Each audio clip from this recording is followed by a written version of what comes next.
Yeah, I see her though. She's just like any normal 16-year-old girl. I love to shop. That's at the top of my list. Except for one thing. She has a disease that can cripple her with bouts of pain.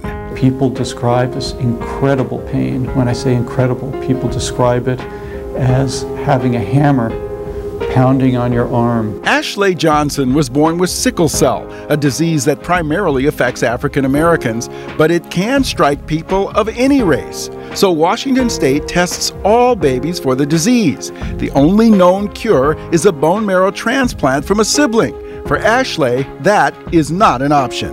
It's a chronic disease of the blood where the cells actually deform and they get clogged in the small blood vessels.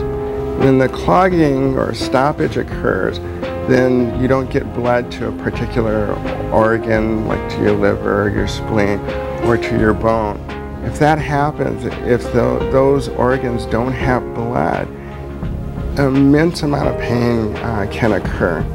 I work overtime trying to keep the disease in its place. And keeping it in its place is where Dr. Corey Anderson employs a combination of traditional and not so traditional methods of pain management. With her, she takes chronic pain medications at home. It's using all sorts of therapies that some of them considered ancient, some of them consider more Eastern. Our philosophy is if it doesn't harm the patient and they get better with it, then why not use it? So we have acupuncture, massage therapy, Watsu or water therapy. Most of us don't pay any attention to slight changes in temperature or how much water we drink. For Ashley, stress, dehydration, even being too hot or cold can trigger a pain crisis that lands her in Children's Hospital. So we work as a multidisciplinary team, the hematologist, the psychologist, to try to develop a program that is individualized for the patient.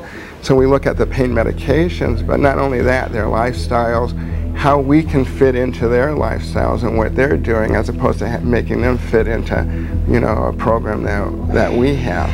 So it's really important to integrate services as much as possible, which is why programs like ours exist. And Ashley's a very good example of the importance. So it's important that when she's at home, she's feeling well, that she be tied into a place like Odessa Brown where we can see her as an outpatient, where we can go optimize her care, make sure she's on the right pain medicines. The care at Odessa Brown extends far beyond medicine. When Ashley's learning was interrupted by frequent stays in the hospital, the clinic was instrumental in helping Veronica find alternative schooling. They've partnered with me to make sure not only she is pain-free, but also the other aspects of her life are sort of addressed. She was attending Garfield High School, normal school system. But she's not a normal kid, although her disease does not affect her intelligence and ability to learn and think critically. She is in and out of the hospital. They helped me actually identify a program over at Seattle Central, which has been phenomenal, really life-changing for us. This is a symbolic representation of how Children's Hospital cares about the community that it serves, and it's a strong, strong statement on our part here at Odessa Brown Clinic that we will be helping children with chronic diseases make that difficult journey from their homes to the healthcare system and back again.